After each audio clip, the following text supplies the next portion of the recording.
Welcome to another episode of Love Angles Cast Series with BC Ugo. Today I will be talking about unfaithfulness. The question is being faithful hard?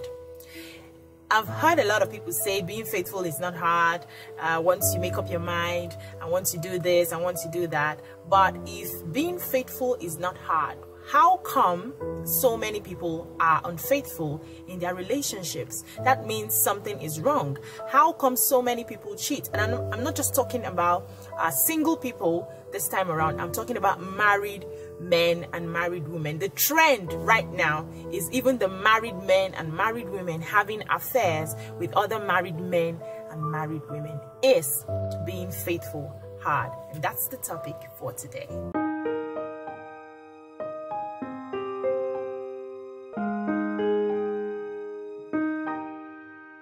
Welcome back. Now I have a couple of reasons why being faithful seems hard, and I'm going to be telling you those reasons at the moment so that it will help you in your relationship to look out for them and avoid them. The first one is unequal commitment. A lot of people do not put in equal commitment into their relationship, which is okay if it's not too much. You know, you can't guarantee that people coming into a relationship will bring in the best and bring in everything that they have. You can't guarantee that. But if you're having like a 60-40, it's still fair compared to when one person is 70% committed and the other person is 30% or 20-80% commitment, which is not good, because at the end of the day, the person who is investing so much in that relationship will come to a sudden realization that he or she is not getting as much back. And what happens? There's tendency to cheat.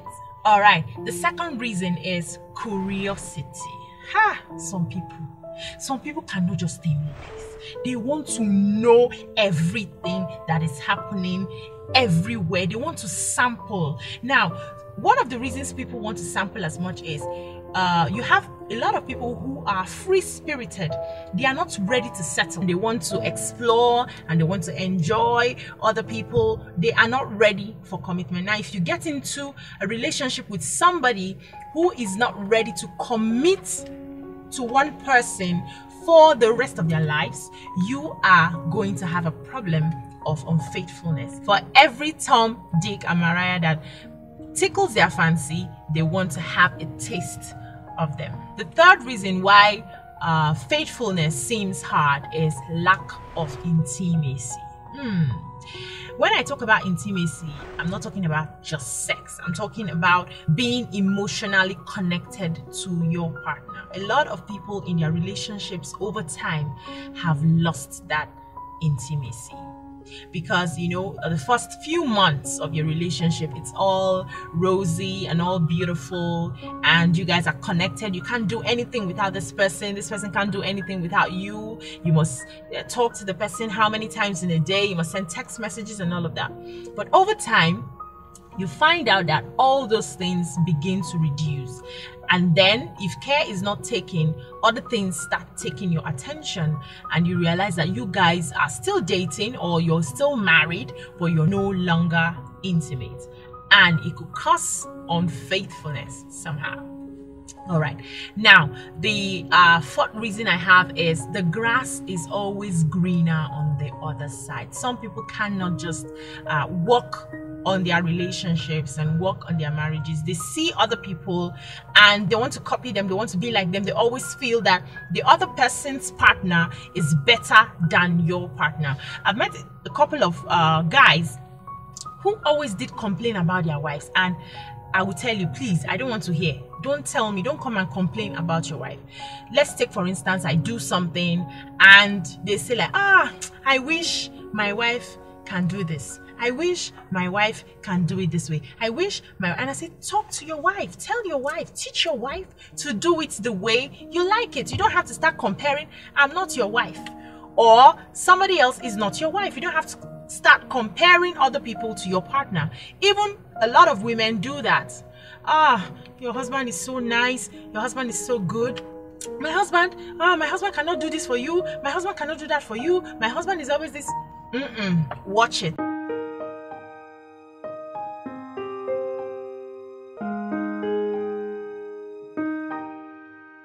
If care is not taken, you find somebody who pretends that he or she will do better and will lure you away from your relationship and from your marriage.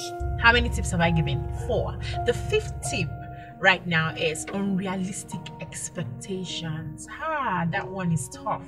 A lot of people, when people see you, or for the first time when you guys start dating, and they look at you, they see you all prim and proper, all perfect. Oh, she's good. He's cute. He's tall, dark, and handsome. He will treat me right. He will open the car doors for me. He will do this for me. Or she will make all my meals. Or she will do all the house chores. And she will take care of me and all of that. And then you have this very high expectation hanging on the sky. Finally, you start dating the person and the veil starts lifting, because nobody is perfect. We all have weaknesses. As fanciful as we look outside with all the makeup and all of that, everybody has got their weaknesses. And then you realize in the relationship that I was putting her here, or I was putting him here, and then he's not living up to my expectation.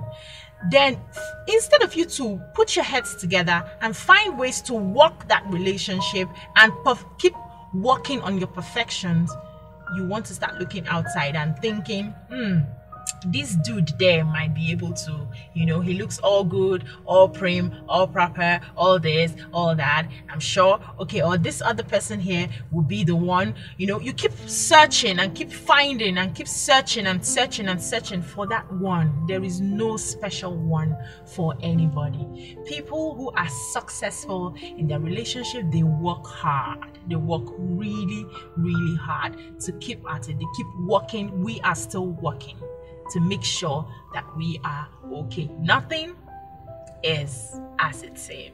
The 6th point is lack of appreciation. Over time, what's this thing in Nigeria they call see finish. Your spouse now sees you finish. Your partner now sees you finish. After all, now we've been sleeping on the same bed, we've been lying on the same bed, so what's special? What's there? And then the little things that they do for you, you do not appreciate. You do not appreciate. It becomes a problem, because you are supposed to sharpen each other. You are supposed to help each other. And then when you come to a point where everything you get from your partner becomes like it's your right, like you're entitled. He washed the dishes for me, and so he helped to throw out the garbage, and so he helped to take the kids to school, and so he had to bathe the children. So what? I didn't know his children. It becomes a problem, because at the end of the day, the person who is not being appreciated will want to seek validation from outside, want to seek appreciation from outside. Probably the man that you've been nagging that, okay, and he did this one and so, and he did that one, so gets to the office, and this fantastic looking secretary comes and helps him, and he does something for her, like open the door when they're walking into the office, and that one says, thank you so much, thank you, sir. And maybe another act of service, and that one comes up and thank you so much, thank you, sir. He'll be wondering like, okay, I think I'm doing something good here. So you have to be really, really careful. Now, the final point I have here is your mindset. Have a mindset of this relationship will work. I have told myself that I'm marrying only once in this my lifetime.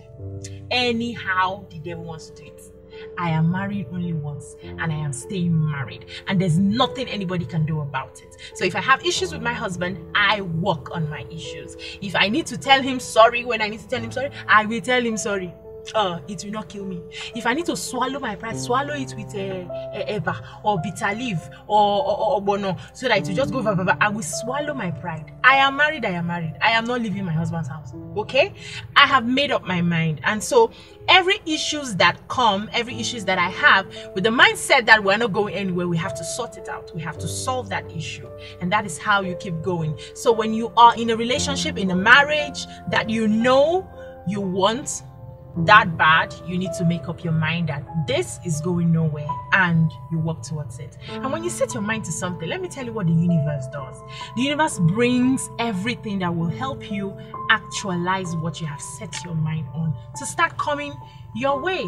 It's in your mind. Everything, it's in your mind. A lot of women or men get into relationships at the initial stages with the mindset of, let me put my eggs in several baskets. I can't just trust one babe and just stay for one babe, or I can't just trust one guy and just date only that guy. With the way guys are messing up and guys are cheating and guys are doing all of that, I can't just have only one boyfriend. And they get into a relationship with that mindset. What do you think will happen? That relationship will not work, because you're not giving your all into that relationship. So if you see all of these reasons that I've mentioned, if you see any trace of any of them coming and creeping in gradually into your relationship, that relationship might be heading for the rocks. So pull your brakes, sit back and reflect on what you want. Reflect on how you want your relationship to be and work towards it. Okay, and that will help you to stay away from being unfaithful in your relationship, because it's not good for you and it's not good for our generation. Yes, so that's it for today on Love Angles Car Series with BC Ubo. If you happen to like this video, if you've learned anything from this video, please give me the thumbs up. Don't be stingy with it. A lot of people are stingy with the likes. Just like the video and subscribe to my YouTube channel. Take care.